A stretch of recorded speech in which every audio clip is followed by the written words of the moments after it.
Borobekra Police Station da hangliba relief camp da leiriba IDPS sing asi hauzik oirakliba Jiribam gi aruba phibam asida relief camp asida leibada yamna khudong chadaba mayoknabaga loinana awaba kaya ama thengnare maram aduna relief camp asida leiriba IDPS sing asi pung kun marigi manungda Manipur leingakna safagadaba mafamda lokthokpiduna thambiyu haina Chief Minister gi Pukning Chingsinlakli hairiba wafam asi karigumba leingakna tabidaduna mafam chaba amada thambidrabadi maduda thoglakpa afafatagi tekchak khudingmak leingakna pugadabani haina relief camp asida leiriba miyoi singna pendaba kaya phongdongnarakli loinana hauzik kukui singna fajinduna thamliba angang ahum amadi nupi ahum puna miyoi taruk asi athuba matamda leingakna kanaba khotnabiyu haina Jiribam gi praja miyamna appeal tawrakli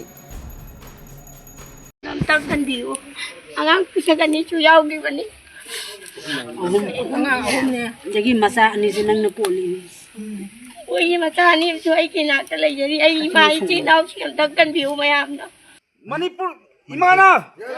Manipur Imana! Long live! Long live!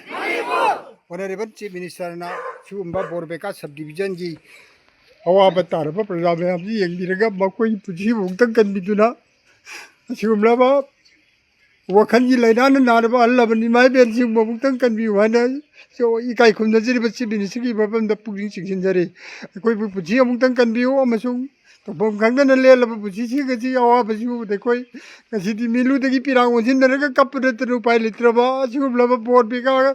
parak sarkar ji praja bungtang kanbiu hana lega ki Pukning Chingsinjare